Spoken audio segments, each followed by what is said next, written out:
Howdy AP PreCal. We are finishing up the topic of sequences. We're looking at geometric sequences. This is the fourth video I've made today after trying to give the PSAT. Trying is the story indeed. So anyway, here we go. So one thing, I think this is how I started the second video I did. This, in summary, a geometric sequence is a sequence with a common ratio. Okay, and we can prove it by showing that if I take, well, notice if I, do you remember from in the previous video when I couldn't tell what exactly my common ratio was. I took the second term and I divided it by the first term, and I turned that into a fraction. And that became the same thing that happened over and over and over again. So to prove it, we take a term, like the nth term, a sub n, and we divide it by the term that came right before it, a sub n minus 1. And when we divide those, that had better equal that common ratio. This idea of proving things is something that they have asked a number of times in the IB world, and I think it's a great thing to make kids do, so who knows what AP will do. If I were writing your AP test, I might put that on there, but I don't get to, so anyway. All right, neither here nor there. Recursive form, once again, a sub 1, you got to tell me where to start, and then you have to tell me what to do. To get to the nth term, we have to come to the term right before it, the a sub n minus 1 term, and multiply it by r. So it's r times a sub n minus 1 is how I like to write that. The explicit formula, one version, is that we can say a sub n is equal to the first term times r to the n minus 1th power. Another option is if we know the zero, we can say a sub n is equal to the 0 term and then times r to the n. Another way we could do this is if we want to get from the kth term to the nth term, oh my goodness, we have to multiply it. Well, notice, okay, so if I have a sub 1, a sub 2, a sub 3, a sub 4, you know, anyway, and I want to get to, if I'm at the second term and I want to get to the fifth term, what did I do? I multiplied 1, 2, 3. I multiplied by the common ratio 3 times, and that was 5 minus 2 gave me 3. So if I'm at the kth term and I'm wanting to get to the nth term, I have to take a sub k, multiply it times r to the, n minus k. Okay, let's go do some problems. So on this one, they're telling us, find the nth term. They're telling us that the second term is equal to 144. The fourth term is 324. So g sub 4 would be equal to g sub 2 times r squared. So you can think about that as, here's the first term, we know the second term, g sub 2. The third term we don't know, we know the fourth term. So we can multiply 1, 2. We need to multiply by the common ratio twice, so r squared. Okay, so now when we plug this in, we have 324 is equal to 144 r squared. I'm going to use my calculator to help me deal with fractions because I'm exhausted. Sorry. 324 over 144 reduces to this, so 9/4. So I have 9/4 is equal to r squared. And now here's the catch. So if you remember my cheer, square root, plus minus, notice we get that r could be equal to plus or minus 3/2. So we could either have, hang on, so then we need to back this up and find the first term. So we know g sub 2 would be equal to g sub 1 times r. So g sub 2 was 144. We don't know g sub 1. Our r value was, well, plus or minus 3/2. So if I'm wanting to solve for that, I multiply by 2/3. So 144 times 2/3. 96. So my first term is 96, or it could be negative 96. So I actually have two sequences. I could go 96, 144.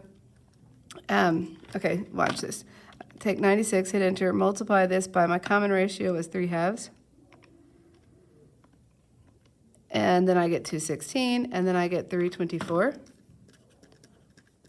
And that's the obvious answer, but we could also say, what happens if we start with a negative 96 and we multiply by a negative 3/2? There's a second term of positive 144. Here comes a third term of negative 216. Here comes a fourth term with the positive 324, just like we saw. So this one is oscillating back and forth between positive and negative, but it's a legit situation that's happened. Okay, that got ridiculous.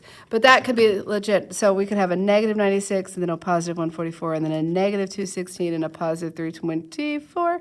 And then comma. I think I thought about the comma too soon and I wrote it before I needed to. Anyway, so there's these two different scenarios that can happen. This first one would be A sub n, or actually we're using G. G sub n is equal to 96 times the positive 3/2 to the n minus 1. The other possibility is G sub n is equal to a negative, I forgot to write it, negative 96 times a negative 3/2 to the n minus 1. Okay, that's fun. There were two answers for that one, which is cool. On this next one, I do want to talk about this. I skipped it in my other one. But on this one, if they've given me the second term to the fifth term, so u sub 5 is equal to u sub 2 times r to the third.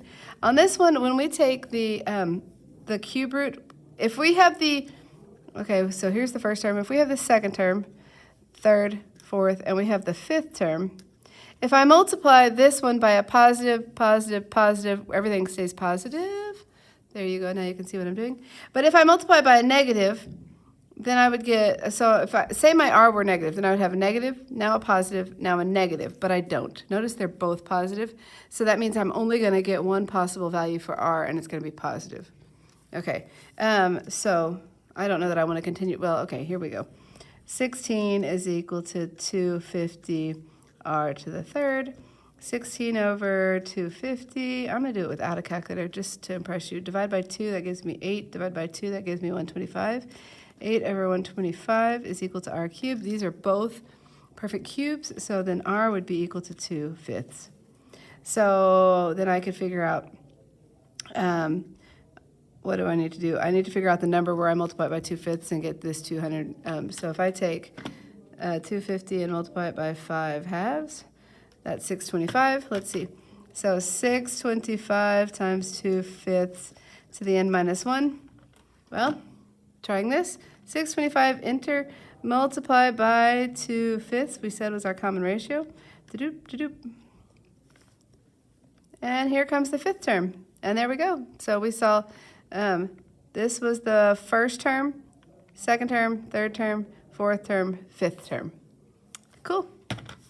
Okay. Then we have some problems where they tell us certain terms and they ask us to find the value of n. We have, oh, my bad. I didn't mean to switch letters. I was trying to use G for geometric, but I copied and pasted. This should be G. Yep. I wanted to use a new letter, but I like A's. Okay, we'll call that A. My bad.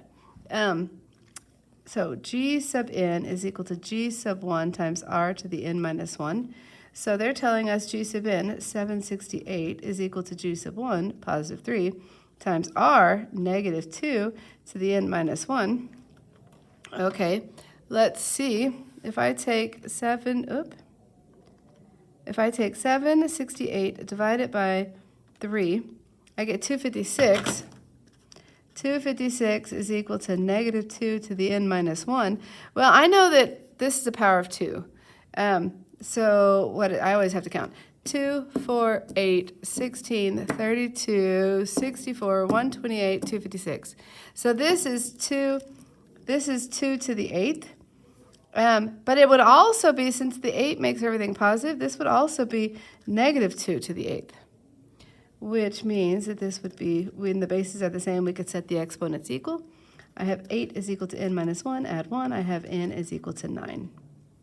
And there we go. Let's look at this word problem, and then I'll let you try the challenge on your own, and I might make a challenge video in a second. We'll see. Okay, the quantity of rabbit droppings in my backyard doubles every week. True story. Oh, my goodness. 3 square feet is covered in the beginning of week 1. Okay, so we could call that a sub 1 is equal to 3. How much will be covered at the beginning of week 8?